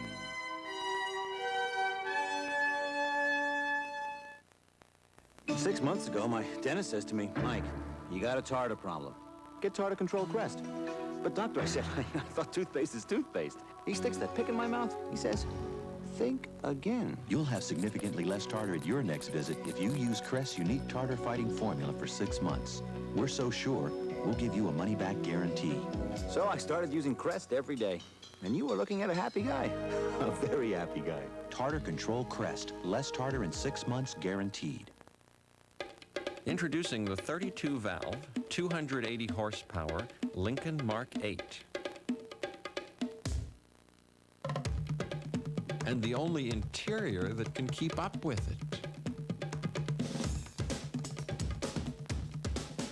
Drive the new Lincoln Mark 8, but drive everything else first. The new Lincoln Mark 8. What a luxury car should be. Hey, Jimmy Lee. Beautiful morning, huh? Yeah, morning ain't my time, Bert. Oh, Daddy, give me a glass of energy for my pal here. Energy? Well, that's just orange juice. No, this is 100% pure Florida orange juice. Get you on your feet and keep you going. It's got minerals, it's loaded with vitamin C, and it's energy, Jimmy Lee. Natural and delicious. I'm feeling that get up and go already. Well, then goes, huh? 100% pure Florida orange juice. It'll get you on your feet. You got him going all right. Look, my greatest softness creation ever. New Snuggle Singles. Come on and see how simple soft can be. Snuggle Singles pop out individually, and that's just the beginning. Pop them in and discover a whole world of softness. Once you do, I know it's true. You'll never go back to old-fashioned dryer sheets. Why should you? New Snuggle Singles. Simple, single, And soft. If you're enjoying this personal and intimate profile of Lincoln, you can own the complete unedited Lincoln story and make it part of your permanent home video collection. Call now to receive your first video, The Making of a President, with a special price of $9.99. You can collect all 4 videos or keep only the ones you want. The complete edition contains 45 additional minutes of Lincoln's personal story not seen in this broadcast. You'll enjoy this tribute to America's most heroic president and share it with your family for years to come. So call now. How did it come to this? A war over child custody. I don't know how to fight this battle again. I don't know how to be strong. But I have to. You were the one that taught me hope. Hope is a hard thing to hang on to, but maybe you're right. Maybe there is a second chance around the next corner. It's the only thing that keeps me going. Tad is back where he belongs. All My Children, ABC Daytime. Tomorrow night, the Confederate capital now lay in ruins. I desire to be reelected. What an excellent chance I had to kill the president if I had wished. The South shall be free. The House of Representatives cast its long-awaited vote on the 13th Amendment, outlawing slavery forever. I almost begged him not to go to the theater. Lincoln began his last week alive. Have I given my husband to die? The conclusion of Lincoln. Tonight's presentation brought to you by Lincoln Mercury and the complete line of 1993 Lincoln and Mercury automobiles, and Tartar Control Crest, the dentist's choice to help keep your teeth tartar-free.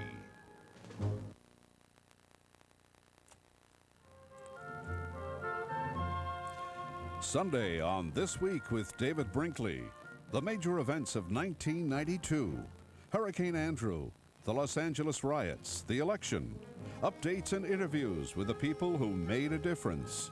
Sunday. Now, stay tuned for To Be Free, the National Literacy Honors, next.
Now from Channel 5, the latest news around the clock. Good evening, I'm Brian Leary. Chelsea police have arrested a 37-year-old Chelsea man following the murder of his 68-year-old acquaintance. Acting on a tip, police today took into custody George Farnsworth after a woman identified as Idella Sylvester was found dead in her Shirtliff Avenue apartment. We'll have details at 11 o'clock. Also tonight, a look at Time Magazine's Man of the Year for 1992 and a bone-chilling forecast for the days ahead at 11. I drove it for 8 years. Your Toyota dealer invites you to see the all-new Corolla. I never got so much out of a car. And discover a special lease program that makes getting a new Corolla easier than ever. Okay. Welcome to the Back in Time News with Bryn Dunn and Amy Berenson. We are here at the Old North Bridge in Concord. Here the Battle of Lexington and Concord started. When the armies fought, both armies would line up in rows and shoot. Whoever was not shot would go to the back of the line, and then the next row would shoot. Whoever was not shot would also go to the back of the line. They would do the same until they were finished fighting. The Minutemen would hide inside of houses and come out after the Redcoats passed and shoot them dead from behind. The Redcoats were 1,000 times stronger than the English and than the Minutemen in this war. The shooting began on the Minutemen side and started the Battle of Concord and Lexington. The Minutemen was an army made up of farmers and shopkeepers who could be ready in a minute. General Washington was the leader of the Minutemen. Near the end of the war, the Minutemen were running out of food. In 1778, they spent a cold and painful winter, and only a few soldiers stayed with General Washington. Near the end of the war, the Minutemen were running out of food, clothing, money, and ammunition. General Washington begged the Congress for money and the food goods to help his army get through the winter. The Congress would often answer the letters that Washington wrote with some money or none. Ben Franklin got the French to join the Americans in the war against the English. Only after 1778 was the reason to hope that the Americans would win the war. Finally, after six years, the fighting stopped in a place in Virginia called Yorktown.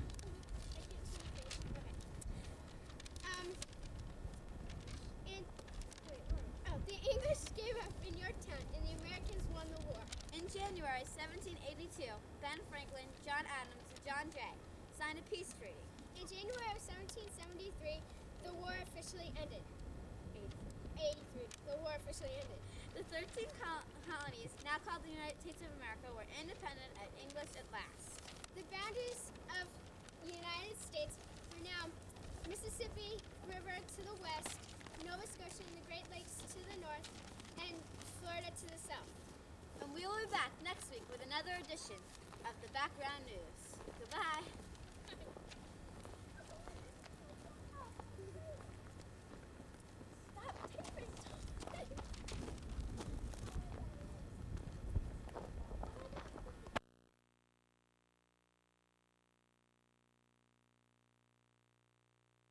Background News with Bryn Dunn and Amy Berenson.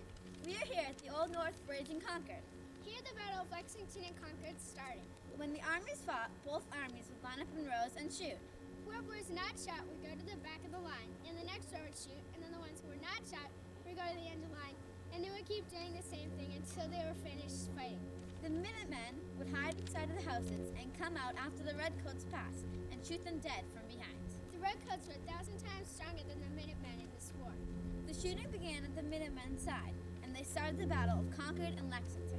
The Minutemen were an army made up of farmers and shopkeepers who could be ready in a minute. General Washington was the leader of the Minutemen. They spent it in 1777 and 1778. They spent a cold and painful winter, and only a few soldiers stayed with General Washington. Near the end of the war, the Minutemen were running out of food, clothing, money, and ammunition. General Washington begged the Congress for money and the food goods to help his army get through the war. The Congress would often answer the letters that Washington wrote, with some money or none. Ben Franklin got the French to join the Americans in the war against the English. Only after 1778 was the reason to hope that the Americans would win the war. Finally, after 6 years, the fighting stopped in a place in Virginia called Yorktown.